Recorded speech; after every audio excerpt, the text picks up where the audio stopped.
Eh bien, donc bonjour à tous pour ce sprint 62 qui est à cheval entre les 2 années puisqu'il a commencé en décembre et qu'on le termine maintenant le 23 janvier.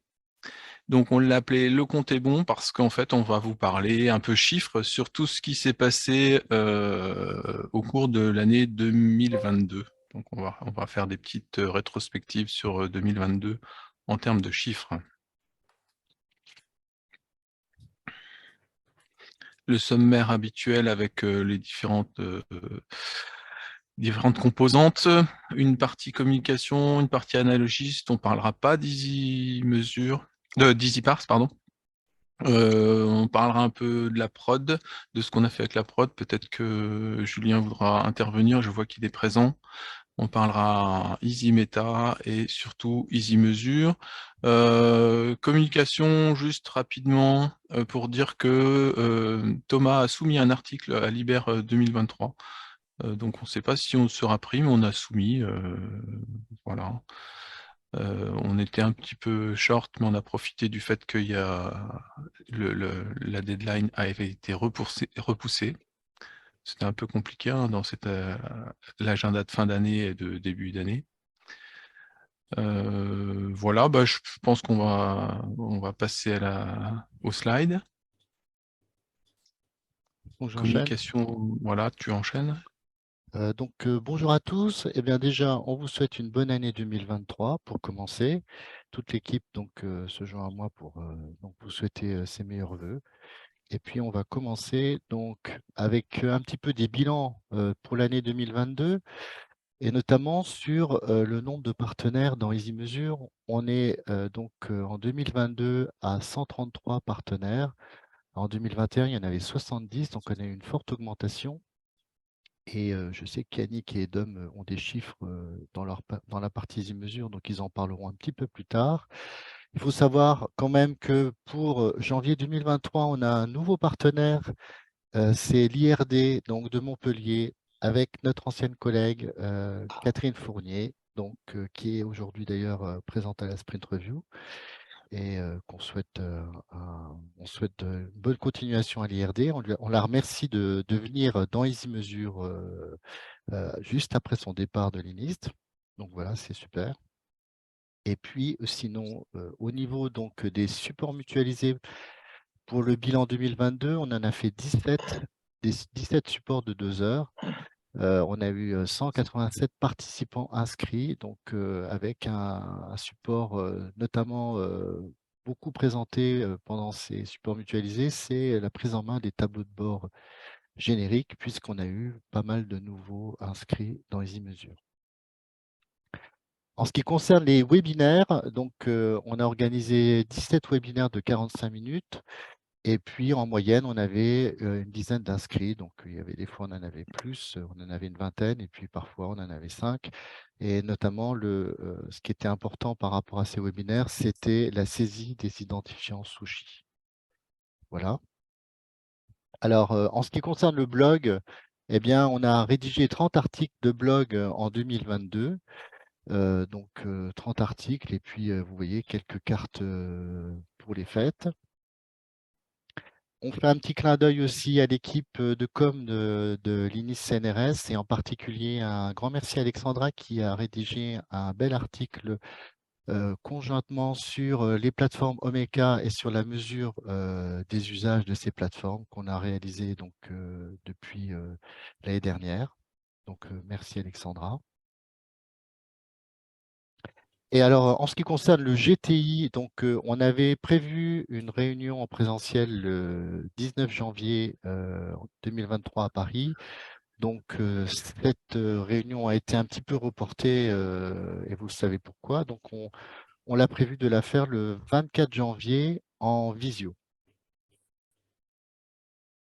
On va passer à la partie analogiste. Donc, on a 542 parseurs intégrés dans EasyParse en 2022. Il y en avait 447 en 2021. On en a 256 qui sont utilisés par les partenaires de l'ESR, donc ce sont les chiffres EasyMesure. Et justement, les chiffres EasyMesure, on a 120 millions d'accès réussis dans EasyMesure en 2022. Les plateformes, bien sûr, qui sont les plus consultées, mis à part Omeka, qui est une plateforme donc, des données de la recherche qui est donc basée à l'INIST. On a donc Cyberlibris, Kern, NCBA, Dalos et Europress. En ce qui concerne le bilan des journées parseurs 2022, l'équipe Easy Team, donc, composée donc, de Léo, Yannick et moi-même, on a mis à jour et créé 40 parseurs par rapport à 8 journées donc, qui ont été organisées pendant l'année. Et en particulier, on a quand même, en plus donc, des parseurs courants, on a fait 2 parseurs nouveaux, le parseur Prairial et le parseur John Libé. Le bilan au CLC, donc mon partenaire américain, qui régulièrement font des pull requests et intègrent donc des plateformes étrangères donc, à EasyParse, eh bien, le total de ces plateformes qui ont été créées et mises à jour est de 100 parseurs, donc ce sont les chiffres 2022. Un petit point sur la plateforme Omeka, donc j'en parlais tout à l'heure, la plateforme de données de recherche donc c'est une plateforme qui permet de mettre en ligne des données qui sont accessibles au grand public. Omeka, donc on a mis en place une mesure d'usage avec des tableaux de bord. Mais actuellement, donc, ces plateformes qui ont été développées sur Omeka vont migrer sur une nouvelle plateforme qui s'appelle Omeka S, donc qui est une plateforme technique un peu plus évoluée, avancée. Et donc, on travaille avec Bruno Meriot. Et là, actuellement, Léo a travaillé sur un middleware, un nouveau middleware pour interroger donc Omeka S. Et puis aussi, on travaille avec Julien qui fait la mise en production. Voilà, donc pour 2023, eh bien, on doit revoir certaines choses, c'est-à-dire la prise en compte des images dans Omeka S, et on intégrera au fur et à mesure donc, que les plateformes basculeront en Omeka S. On vérifiera les parseurs et on les intégrera donc à la mesure d'usage. Voilà, donc c'est ce qui est prévu en cours d'année 2023. Donc, justement, Léo va expliquer ce qu'il a fait par rapport au middleware Omeka S, et je lui laisse la parole. Léo?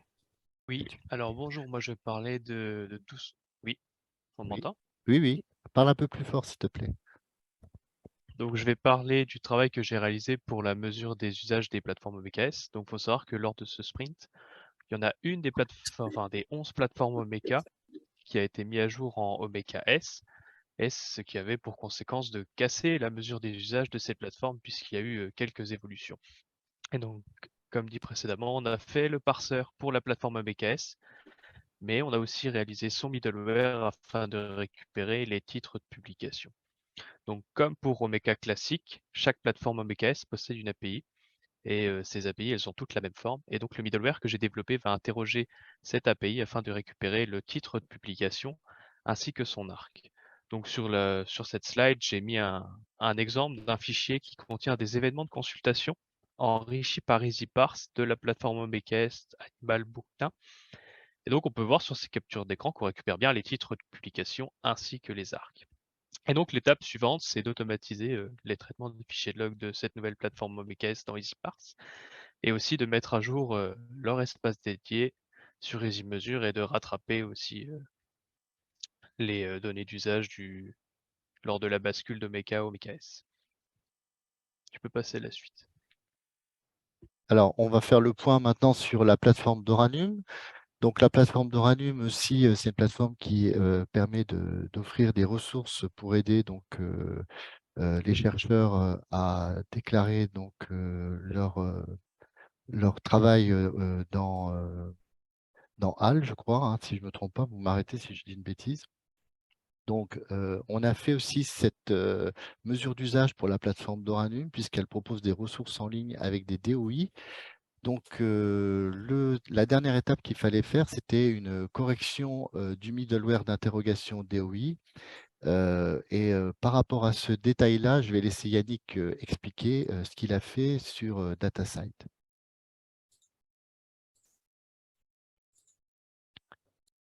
À vous les studios, À moi les Yannick. studios. Donc oui, donc dans EasyParse, on propose depuis quelque temps un middleware DataSite qu'on a mis en place spécifiquement pour le cas d'usage de Doranum, car il se trouve que leurs DOI sont renseignés dans DataSite, pas dans Crossref. Et en testant cet enrichissement sur leur log, on s'est rendu compte d'un souci qui est directement lié à DataSite. Donc il faut savoir que chez Doranum, on a des DOI qu'on peut retrouver parfois en minuscules ou en majuscules selon la manière dont on y accède. Et il se trouve que, comment je dirais, que DataSite, via son API REST, parce il y a deux types d'API dans DataSite, son API REST ne permet pas d'interroger plusieurs DOI en même temps de manière insensible à la casse. Alors même que le DOI, comme vous le savez probablement, le DOI n'est pas censé être sensible à la casse. Les deux DOI que vous voyez en bas, en majuscule et en minuscule, représentent le même DOI. Donc ça nous a posé souci parce que dans un cas, on avait un enrichissement et dans l'autre, on ne l'avait pas en fonction de la casse. Alors on a fini par trouver une solution. Il se trouve que DataSite propose une autre API, une API GraphQL. Et la fameuse API GraphQL, elle, nous permet de faire des recherches multi-DOI, le tout sans être sensible à la casse, ce qui nous a permis donc de régler ces problèmes d'enrichissement au niveau de Doranum sans avoir à régler la casse des DOI nous-mêmes de notre côté. Cela dit, ça a pour régler nos problèmes d'enrichissement, mais ça a aussi levé une autre problématique entre guillemets, à savoir qu'il faudrait qu'on mette tous les DOI à la même casse en sortie d'EasyParse, de façon à ce que qu'un même DOI sur plusieurs casses ressorte une seule et unique fois dans Kibana. Parce qu'à l'heure actuelle, si vous avez les deux DOI que vous voyez là dans Kibana, ça va vous ressortir deux entrées différentes alors qu'il faudrait que ça n'en soit qu'une seule. Donc ça, c'est quelque chose qu'on réglera un petit peu plus tard. Merci Yannick. On va passer à la production et je vais laisser Dominique reprendre donc la main. Oui, donc habituellement, c'est vrai que c'est moi qui parle pour la prod, mais comme je l'ai dit tout à l'heure, comme Julien est là, s'il veut prendre la parole, il peut.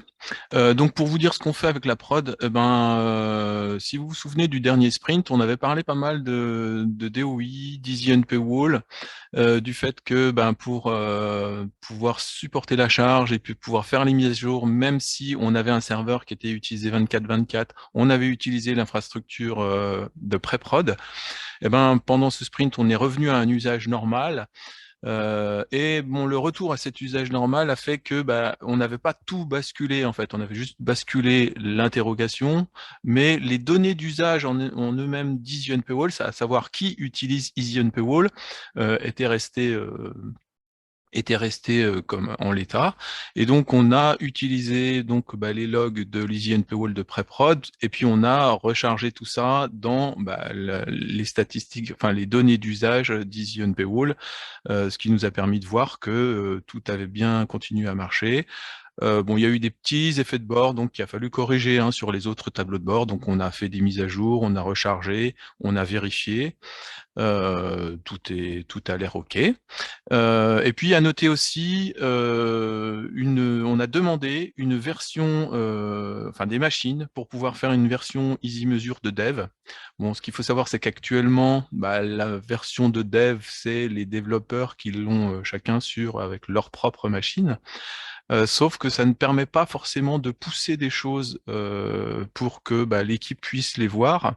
Généralement, on utilise la pré-prod, sauf que là, comme on est dans une opération de migration de modèles en modèle relationnel sur lequel reviendra Yannick, et puis qu'on est aussi en mise en place du nouveau service reporting sur lequel reviendra Tom, pardon. Donc, il nous faut un espace où ces choses puissent être partagées, et il faut aussi qu'on avance sur le fait d'un déploiement facilité d'EasyMesure. Et donc pour ça, on a demandé une machine de dev, et donc ils reviendront dessus, hein, on a travaillé aussi sur le déploiement pour cette machine. Voilà. Je ne sais pas si Julien, tu veux rajouter des choses. Je sais qu'il a commencé, en fait, Julien aussi à retraiter, en fait, parce qu'on est en début d'année, donc on a habituellement on retraite toutes les données d'usage BIP CNRS. Donc je ne sais pas si tu veux intervenir, Julien. Oui, bonjour. Donc Bonjour. oui, rapidement, comme tu disais, on est en train de retraiter les logs 2022 pour les 10 portails BIP CNRS. Donc là, c'est l'opération en cours, et puis on fera aussi le rechargement dans Z-Mesure. Et on fera aussi cette opération pour les logs de Doran. Ok. Donc sinon, accessoirement, je vous encourage, hein, pour ceux qui chargent des données dans EasyParse, dans EasyMesure aussi, à faire des retraitements, soit annuels, soit sur 6 mois, pour bénéficier de toutes les mises à jour des parseurs dont a parlé en fait Frédéric. Voilà. Merci. Du coup, tu continues sur les données NPWall? Mais je continue, en fait, sur là, c'est juste pour un slide qui illustre, en fait, le rechargement des données d'usage d'EasyNPWall, pour montrer, en fait, que EasyNPWall est toujours bien utilisé, en particulier, donc, par Click and Read, mais pas que. Le CCSD fait ses chargements hebdomadaires. Comme on a mis à disposition une API, on voit que l'Odex aussi a fait un middleware et donc utilise régulièrement, en fait, pour enrichir des corpus, je pense, cette EasyNPWall. Voilà. Et on va passer à la section EZ Meta avec Léo, qui va nous faire un petit bilan 2022 aussi. Oui, alors je vais essayer de parler plus fort. Alors, un bilan sur la mesure des usages pour le serveur EasyNPWall en 2022. Donc, comme l'a dit Dominique, on a 5 principaux utilisateurs, donc Click and Read, BIP CNRS, le CCSD, EasyParse et l'Odex, donc les plus récents. Et à eux 5, ils ont cumulé plus de 445 millions de DOI qui ont été interrogés pour 40 millions de requêtes. Et donc, j'espère qu'en 2023, on aura encore plus d'usages. Et sinon, sur la prochaine slide, donc ce serait, donc oui, c'est une nouvelle fonctionnalité, donc qui est à destination des administrateurs, donc nous l'équipe. Et sur cette interface, ça va nous permettre de gérer et de contrôler rapidement le serveur EasyNPWall. Donc sur cette page, il est possible de faire plusieurs choses. On peut relancer les mises à jour d'EasyNPWall. On peut voir l'état de tous les services ainsi que leur connexion à leurs sous-services et d'afficher des erreurs s'il y en a. Et on a aussi la possibilité d'avoir la gestion des clés d'API, c'est-à-dire qu'on pourra intervenir rapidement dessus en ajoutant, en modifiant ou en supprimant des clés d'API. Et cette fonctionnalité, elle devrait être disponible courant de la prochaine sprint lors de la version 1.1.0. Merci Léo. On va passer à la partie EasyMesure. Et je redonne la parole à Dom. Je crois que c'est toi qui donne ces chiffres. Oui, je reprends un peu la parole. Donc, alors les chiffres EasyMesure 2022, bon, c'est un peu du carottage pour donner des illustrations. Ce qu'on peut dire de notable sur 2022, c'est qu'on a beaucoup de nouveaux établissements. On en avait eu 10 en 2021, là on en a eu 64 en 2022. Donc là c'est clairement l'effet ESGBU, hein, et puis le moissonnage counter, Easy Counter. En parallèle, donc ça fait des nouveaux utilisateurs, donc 174 nouveaux utilisateurs, hein. Je vous rappelle qu'on demande aux établissements d'avoir deux correspondants, hein, dans le cas où on télécharge des données EasyParse, mais au moins un si c'est pour faire du moissonnage EasyCounter. On en est à 545 au niveau EasyMesure. Donc on a 92 établissements qui ont des espaces éditeurs. Donc il y a 82 espaces EasyParse et il y a 56 établissements qui ont les deux, c'est-à-dire qu'ils ont à la fois un espace EasyParse et à la fois un espace EasyCounter.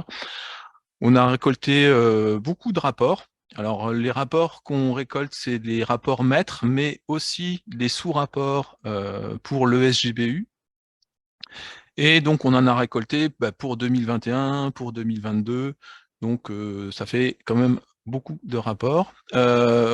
En moyenne, un établissement, quand il se déclare pour un moissonnage EasyCounter, eh ben, il déclare 25 endpoints. Bon, ça va de 5 à plus de 100 hein, au niveau des endpoints, donc c'est assez hétérogène. Et puis, bon, là, je vous ai mis l'histogramme des nouveaux inscrits EasyMesure. Donc, on voit que c'est par vague, en fait, hein, en fonction de la com qui est faite autour du service.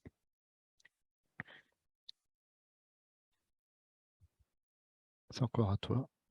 Alors, un petit slide aussi pour parler de la gestion courante de l'administration EasyMesure. Parce que mine de rien, même si on a des sprints pour lesquels qu'on essaye d'avoir, auxquels on essaye d'attribuer des thèmes, eh ben, on a quand même pas mal de choses à faire de façon courante. Hein. On continue toujours à faire des insertions manuelles. Bon, on a fait des mises à jour de tableaux de bord en interne là on en a parlé, hein, Omeka, Doranum, mais aussi Unifaccess.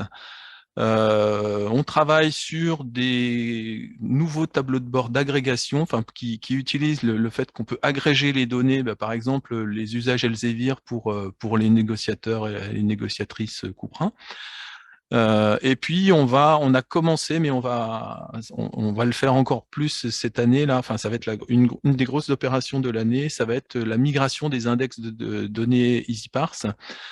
Pour vous, enfin pour les établissements, ça sera complètement transparent, mais pour nous, c'est important parce que ça veut dire qu'on va renommer des index pour pouvoir mieux les ranger, pour pouvoir mieux les gérer, parce que on a eu pas mal de montées en charge. Ça fait déjà plusieurs années qu'on charge des données EasyParse, et donc pour mieux les gérer sur le long terme, il va falloir qu'on organise tout ça via des migrations d'index.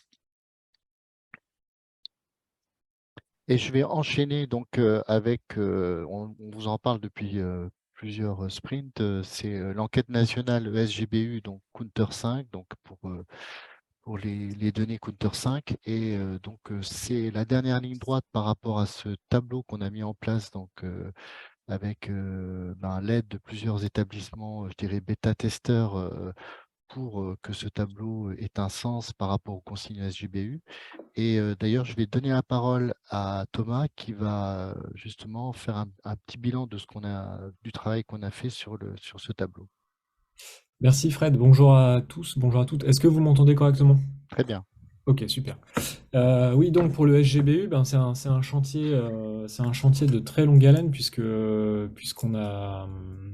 on y pensait en se rasant depuis une dizaine d'années à peu près à ce chantier. L'idée, c'est d'arriver à fournir aux collègues un endroit où on centralise des indicateurs qui peuvent être copiés-collés pour une partie d'entre eux, en tout cas, directement dans l'enquête et calculés à partir de sources de données de confiance. Donc là, on arrive un peu au terme de à la fois cette réflexion et de ce chantier. Donc la réflexion, elle avait déjà été bien entamée au moment de la refonte de l'ESGBU l'année passée. Donc l'année passée, côté EasyMesure, EasyCounter, on n'était pas encore prêt pour fournir des données à copier-coller dans l'enquête, mais l'enquête avait été refondue dans l'esprit et avec la connaissance que EasyCounter serait mis en place rapidement. Donc pour l'édition de SGBU qui va commencer, qui est ouverte là depuis une semaine ou deux, je crois, et qui va se prolonger jusqu'au mois de mai. Et donc nous, on intervient dans un volet particulier de l'enquête qui s'appelle usage numérique de mémoire. Et dans ce volet-là, il y a 7 indicateurs à remplir. Et donc nous, on fournit un tableau qui représente et qui fournit des données pour ces 7 indicateurs. Donc vous avez vu dans la capture que Fred a mis là sur la gauche qu'il y a 2 blocs en bleu et en orange qui représentent ces 7 indicateurs. Donc il y en a 5 qui sont stabilisés et qu'on peut copier-coller directement dans l'enquête, enfin que chaque établissement va pouvoir copier-coller dans l'enquête, pourvu qu'il ait fourni ses identifiants sushi pour toutes les plateformes auxquelles il est abonné, et pourvu que toutes les plateformes nous aient renvoyé des rapports. Donc on on a simplifié le processus, mais ce processus n'est pas non plus sans nécessiter des contrôles. C'est pourquoi on a placé une zone de contrôle tout en bas du tableau qui permet de voir à quels éditeurs et à quelles plateformes on fait appel et quels éditeurs et quelles plateformes fournissent bien le matériau qui permet de remplir l'enquête. Et puis vous avez une zone là en orange qui représente deux indicateurs qui sont les indicateurs qui s'appellent autres dans l'enquête et pour lesquels on a des difficultés à correspondre exactement à la demande initiale telle qu'elle est décrite dans le mode d'emploi de l'enquête, et donc pour laquelle on a fait une proposition alternative et qu'on laisse dans le tableau pour fournir une donnée qui nous semble correspondre à la demande, mais dont on n'est pas encore sûr et dont il va falloir voir après cette première édition de l'enquête avec l'outillage EasyCounter si on conserve ces indicateurs-là ou si on s'en débarrasse l'année prochaine. Donc ça, cette zone en orange, elle est encore soumise à discussion, mais on l'a fournie pour donner pour permettre aux collègues, soit aux collègues qui n'ont pas du tout le temps de se poser la question de fournir quand même des données dans ces deux cases de l'enquête, et aux collègues qui ont le temps de nous remonter, de nous faire des retours sur est-ce que ça correspond à peu près à la demande. On a travaillé très intensément, notamment avec Xavier, là, avant les congés de Noël, et les collègues du ministère, et les collègues des établissements qui sont cités, les établissements pilotes qui nous ont beaucoup fait de retour pour la mise en place de cet outil. Et on s'est arrêté sur ce choix-là, c'est-à-dire de proposer quand même ces indicateurs, même s'ils ne correspondent pas tout à fait à la demande, et de les laisser en guise de test et de base de discussion pour voir ce qu'on décide pour l'année prochaine. On est au moment là du calendrier où les données pour décembre 2022 sont disponibles chez les éditeurs. Donc Dominique a commencé à les moissonner ou va commencer incessamment à les moissonner. Et dès que ces données de décembre 2022 seront moissonnées, on pourra ouvrir les tableaux de bord pour tout le monde. Et avant de faire ça, quand même, on va ouvrir les tableaux de bord pour les quelques premiers établissements qui vont participer à notre premier webinaire de prise en main du tableau de bord ESGBU le 6 février. La date a été diffusée sur le blog, mais on va faire un message plus large.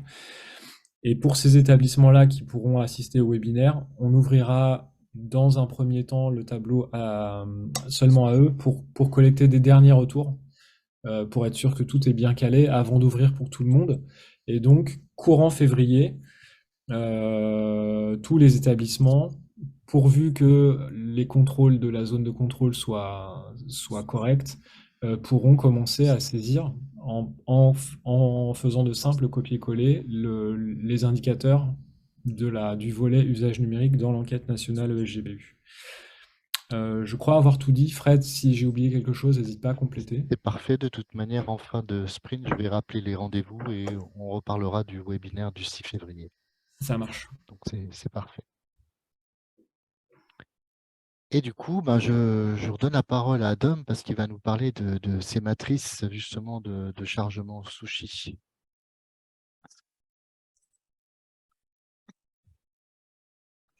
T'es là, Adam? Oui. En fait, c'est dans la continuité de ce qu'évoquait Thomas. On a en fait moissonné, donc comme je le disais, on a moissonné suite au renseignement des informations Sushi des différents établissements. Donc on a moissonné 2021 dans un premier temps, puis on a moissonné 2022.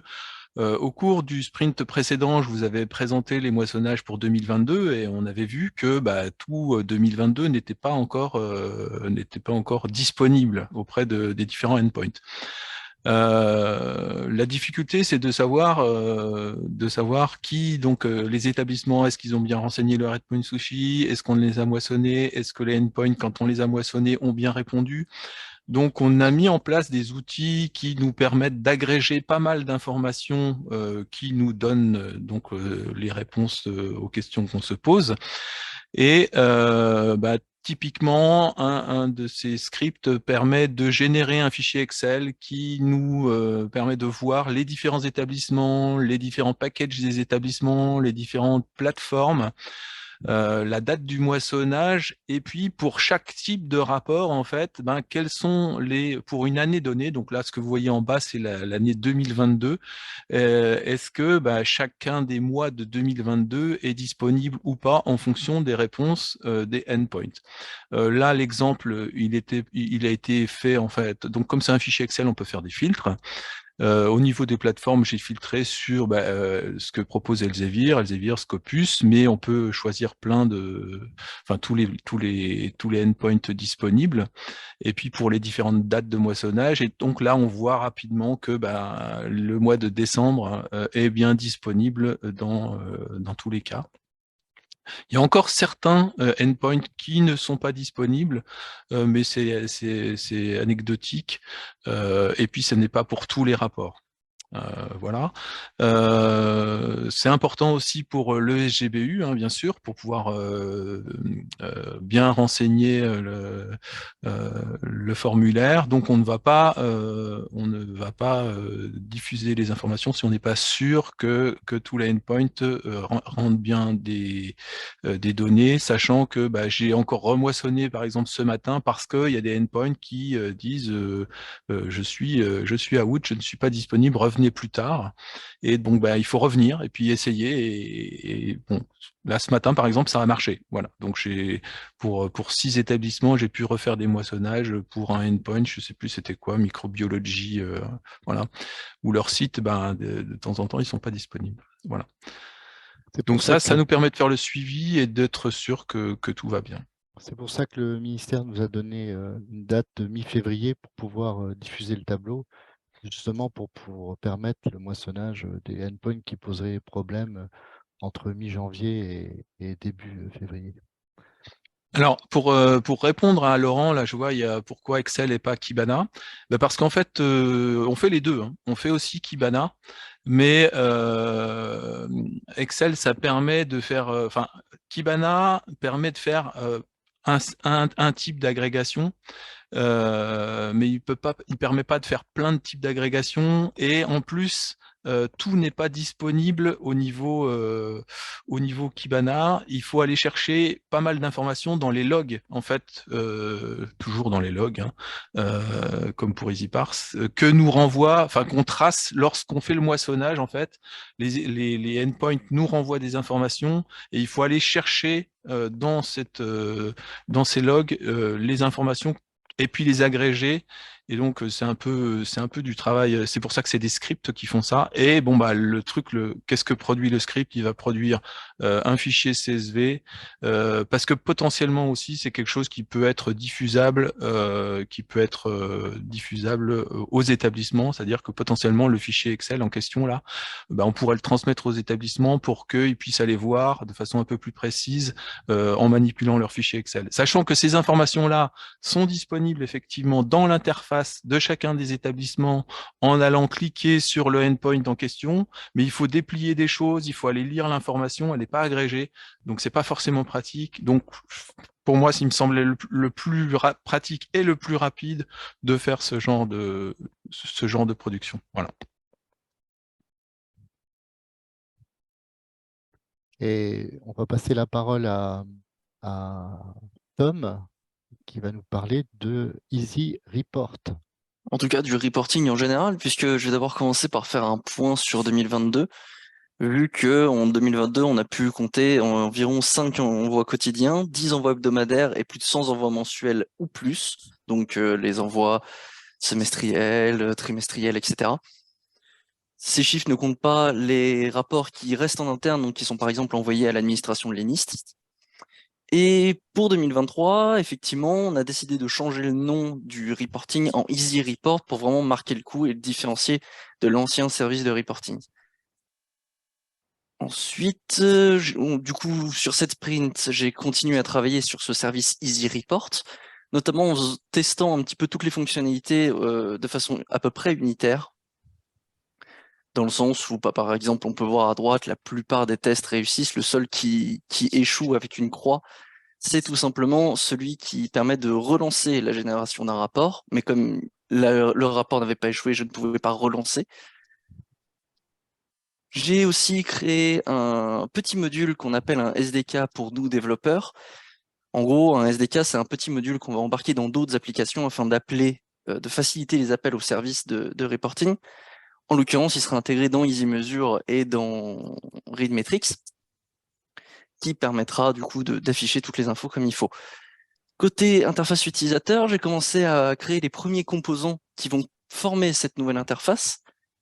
J'ai créé ces composants avec la même base qu'EasyMeasure, donc avec Beautify pour ceux qui connaissent. On peut voir aussi qu'il y a de nouvelles fonctionnalités qui ont été très demandées qui arrivent, notamment le fait de désactiver une tâche sans avoir à la supprimer. C'est pas possible actuellement, donc c'est toujours cool. Et par contre, je préfère prévenir, les composants que je vais montrer et que je montre sur les slides sont encore susceptibles d'évoluer. On a encore un stade de développement qui est qui est au début du développement, quoi. Donc, il peut y avoir des trucs qui vont apparaître, disparaître, revenir, etc. Et effectivement, ces composants vont être un peu plus tard testés unitairement eux aussi. Ensuite, j'ai commencé aussi à travailler sur le déploiement du service EasyReport, notamment sur cette fameuse VD, sur cette machine de développement d'EasyMeasure. Donc là, on peut voir un nouveau diagramme de flux par rapport à il y a une ou deux sprints, je ne sais plus. Ce diagramme de flux n'est pas encore définitif parce qu'il y a 2-3 points à voir, notamment avec le déploiement d'EasyMeasure, enfin le template de déploiement d'EasyMeasure. Et du coup, effectivement, direction la VD. Et en parlant de VD, je crois qu'il y en a un qui veut parler. À toi, Yannick, d'enchaîner avec la VD. Oui. Alors, donc pour ma part, je vais faire un petit zoom sur EasyCounter, un bilan sur EasyCounter, parce qu'en 2022, mine de rien, ce qui a évolué dans EasyMeasure, c'est principalement ça. Donc, si vous vous souvenez, back in 2022, donc il y a quasiment un an jour pour jour, on en était à 70 partenaires. Et on venait d'ouvrir le formulaire Sushi à un certain nombre d'établissements pilotes, et on était encore en train de faire des tests pour bien stabiliser notamment le format de moissonnage, enfin le format des données qu'on moissonne. Donc on avait à peu près 25 établissements qui servaient de pilotes et qui avaient à l'époque saisi à peu près 400 identifiants Sushi. Et aujourd'hui, en janvier 2023, un an plus tard, on a 134 établissements, donc ça a fait un gros boom. Et sur ces 134 établissements, on en a un peu plus de 90 qui utilisent EasyCounter. Alors, petit fait intéressant à noter, il y a en fait l'augmentation des établissements partenaires coïncide avec l'augmentation des établissements qui utilisent EasyCounter, ce qui nous conforte dans l'idée que ce boom est dû à un engouement pour EasyCounter, pour le moissonnage Sushi et entre autres pour le SGBU. Et donc, un an plus tard, on a maintenant plus de 2000 identifiants Sushi, 2300 quasiment, dont 2000 à peu près qui sont moissonnables. Donc, entendez par là que le petit bouton pour tester la connexion a dit OK, l'endpoint répond. Et sur cette année, on a fait 2 vagues de moissonnage successives pour 2021 et 2022. Et comme disait Dominique, on a moissonné quand même pas loin de 12 000 rapports pour les rapports maîtres et aussi pour quelques sous-rapports qui nous servent pour les tableaux de bord EasyGBU, pardon. Et en plus de ça, ce qu'on n'avait pas et qu'on a maintenant, c'est que tous les établissements partenaires qui utilisent EasyCounter et qui ont été moissonnés ont tous un espace dédié à Counter avec des tableaux de bord génériques prêts à l'emploi. Et on a maintenant un tableau de bord ESGBU qui est en cours de finalisation. Et bon, de toute façon, Thomas et Fred vous en ont parlé juste avant. Donc, une grosse montée en puissance à ce niveau-là. Et c'est ce qui nous amène à notre travail courant, à savoir la préparation que l'on fait actuellement pour migrer les données de gestion en mode relationnel. Alors, qu'est-ce qu'il faut entendre par là? Donc, EasyMeasure, depuis ses débuts, EasyMeasure est articulé autour d'une base, d'un moteur de recherche que vous avez sans doute déjà pas mal entendu parler, à savoir Elasticsearch. Donc, en gros, le cœur d'EasyMeasure, c'est vous importez vos traitements EasyParse, ou plus récemment, on importe des données Sushi. On met tout ça dans un Elasticsearch, on vous donne des accès à Kibana, vous faites des tableaux de bord, vous êtes content. Cependant, EasyMeasure, ce n'est pas seulement des données d'usage qu'on veut visualiser. Il se trouve qu'on a besoin aussi d'autres types de données qu'on va appeler des données de gestion qui nous permettent de nous organiser, hein, tout simplement. Et ces données de gestion, jusqu'à récemment, étaient relativement simples. On avait des documents qui nous permettaient notamment de stocker les établissements partenaires, et les rôles de Kibana nous permettaient facilement de dire telle personne avec tel rôle appartient à tel établissement. Mais sur cette année, on a observé avec ce boom des adhésions et avec l'arrivée d'EasyCounter, une complexification de nos besoins. Alors déjà, parmi tous les établissements qui ont adhéré à EasyMeasure cette année, on remarque que les situations sont pas forcément toujours aussi simples qu'un établissement avec des membres.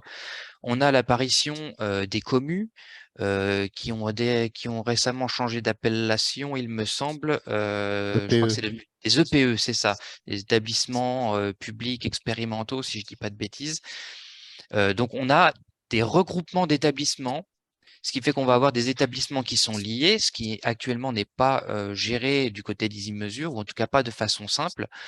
On va également avoir le cas des négociateurs qui peuvent avoir des besoins d'accéder à des données d'établissement sans forcément être membre de ces établissements. Au niveau du moissonnage, on constate que on a des besoins. En fait, ça nécessite un système de données assez complexe, et notamment, pour rebondir sur la question de Laurent tout à l'heure, pourquoi Excel et pas Kibana?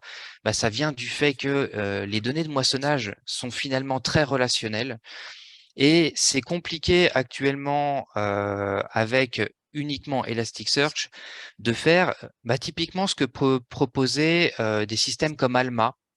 Donc, pour proposer de manière simple des matrices, nous, actuellement, on doit utiliser des scripts sur lesquels on doit faire tourner des scripts sur Elasticsearch pour pouvoir lier les données entre elles et produire ces fameuses matrices. Et donc ça, un modèle relationnel nous permettrait de simplifier la maintenance et le suivi du moissonnage. Et on a un troisième plan sur lequel ça va beaucoup nous aider. Il se trouve que avec le boom des établissements, on a également un boom des utilisateurs. Actuellement, les droits d'accès aux espaces, aux index et aux fonctionnalités des établissements, typiquement tout ce qui est avoir le droit ou non de remplir des identifiants Sushi, tout ça, c'est géré de manière, on va dire, semi-manuelle. C'est-à-dire qu'on a des scripts qui nous permettent de facilement créer des espaces, de facilement donner des droits aux utilisateurs, mais avec le boom, c'est avec l'augmentation du nombre d'établissements, on va avoir de plus en plus de mal à gérer les choses manuellement. Donc, il va être nécessaire de faire en sorte qu'EasyMeasure, à chaque instant, puisse s'assurer que tous les établissements ont bien tous les espaces créés, les rôles qui existent, les utilisateurs avec les bons rôles, les tableaux de bord dans les bons espaces. Et tout ça, il va falloir qu'EasyMeasure soit capable de le faire tout seul, sans intervention des administrateurs. Et ça va nous nécessiter justement de pouvoir avoir quelque chose de beaucoup plus déclaratif. Donc nous, en tant qu'administrateur, il va falloir qu'on puisse déclarer dans EasyMeasure tous les droits nécessaires qui lui permettront ensuite de se synchroniser avec Elasticsearch. Et donc, tout ceci, toutes ces données de gestion qui deviennent très complexes aboutissent à la décision de passer à une base de données relationnelle. Donc, en l'occurrence, on va mettre en place un PostgreSQL dans lequel on va migrer toutes ces données de gestion. Et Elasticsearch va rester, bien évidemment, mais il va rester pour ce pourquoi il est fait, à savoir la fouille et la visualisation des données d'usage qu'on récupère soit via EasyParse ou soit via Sushi, du coup. Donc, voilà, ça, c'est un travail qui est en cours, qui est relativement conséquent et qui va nécessiter un temps une période de test. Et c'est pour ça qu'on travaille actuellement conjointement avec Tom sur la mise en place du template qui va nous permettre de générer, enfin de déployer notre machine de développement EasyMeasure. La fameuse VD. Donc voilà, on vous tiendra au courant. On vous tiendra au courant des avancées dans les prochaines sprints. Merci Yannick pour ces explications. Bien, les prochains rendez-vous donc des sprints, on arrive déjà à la fin. C'est le 6 mars, le lundi 6 mars, donc de 15h à 16h en distanciel, la SR 63. Les prochaines réunions GTI sont prévues notamment le 16 mars et le 25 mai. Alors, on ne sait pas si en mai, on fera en présentiel, on en reparlera prochainement. Comme on le disait tout à l'heure avec Thomas, l'enquête SGBU nationale, donc, eh bien, le premier webinaire aura lieu le lundi 6 février 2023 de 14h à 14h45. Si vous êtes intéressé pour participer à ce webinaire et voir en avant-première le tableau de bord SGBU, vous contactez l'équipe EasyTeam et on vous enverra une invitation et on vous chargera le tableau SGBU pour le jour du webinaire. La ligne de vie, eh bien, j'ai laissé la parole à Dom pour nous faire un point sur la ligne 2023. Oui, donc vous voyez que tous les sprints sont déjà programmés, hein. On a je crois que c'est 8 sprints prévus dans l'année, donc on vient de faire le premier. Ce qu'il y a à retenir sur cette ligne de vie, c'est bien sûr la montée en charge du moissonnage Sushi Counter 5. Donc ça va nous occuper, je pense, ça va bien nous occuper le premier semestre. Avec cette enquête SGBU, donc avec le mois de mai qui va être un peu notre échéance, parce que c'est là où il faudra que tout marche bien. On va envisager d'automatiser ça une fois que ça sera bien au point. Comme l'a dit Yannick, on va passer en modèle relationnel sur EasyMeasure. Ça va être une opération assez importante. Comme je l'ai évoqué aussi, on va migrer les index EasyParse dans EasyMeasure de façon à mieux pouvoir les gérer, en particulier par année. Et puis aussi, suite ce qu'a évoqué aussi Yannick, hein, ça a des conséquences, c'est-à-dire que les établissements, ils sont multiples, ils sont interdépendants, et donc on essaie de bien ranger les données qui sont reversées pour pouvoir faire des agrégations au niveau EPE, au niveau établissement, voire au niveau couperin pour les négociations nationales. Tom a aussi parlé d'EasyReport, donc EasyReport qui va remplacer le reporting et dont on va se servir aussi quand on moissonnera de façon automatique, on va utiliser EasyReport.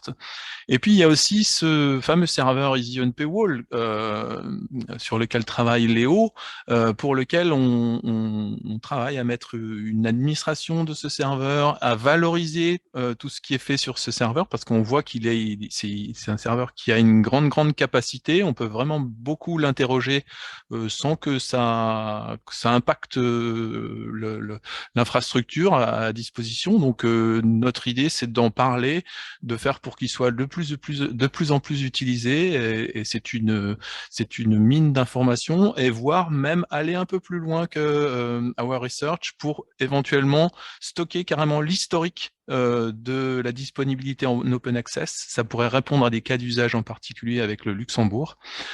Voilà, et puis on a toujours cette idée, donc quand on parle de Luxembourg, de Readmetrics aussi, hein, de permettre un déploiement de toute la suite EasyParse, EasyMeasure et EasyCounter maintenant. Voilà, et puis en interne aussi, on aura besoin de mieux enrichir encore les données d'usage BIP CNRS. Donc il y a beaucoup de choses. Et puis en parallèle de tout ça, quand on met, oui, j'ai pas évoqué Call HLM aussi. Mais en parallèle de tout ça aussi, on vous propose des webinaires pour vous vous présenter les nouvelles fonctionnalités et vous faire savoir comment on peut les utiliser au mieux. Voilà. Alors, il y a juste une petite erreur, c'est la sprint du mois de décembre. C'est un 9, je pense, à la place du 3. Ah, d'accord. Bon, c'est pas grave, on n'y est pas encore. Donc, Oui. on en reparlera à ce C'est moment-là. peut-être celui de l'année dernière, alors du coup. C'était peut-être le 4, non? Non, Non, c'est pas grave. alors c'est une typo alors. Merci Dom. Dom parlait des webinaires, donc les supports mutualisés. Le prochain aura lieu le 30 janvier de 10h à midi avec une personnalisation des tableaux de bord génériques. Donc, ça implique que vous avez déjà participé à le premier support qui consiste à prendre en main les tableaux de bord. Donc, ce support est pour vous aider justement à créer des listes de bouquets de titres sur vos tableaux de bord et d'utiliser des requêtes qui vous permettent d'accéder facilement sans être obligé de dupliquer à l'infini vos tableaux dans votre espace. Voilà. Eh bien, écoutez, on arrive à la fin de cette sprint.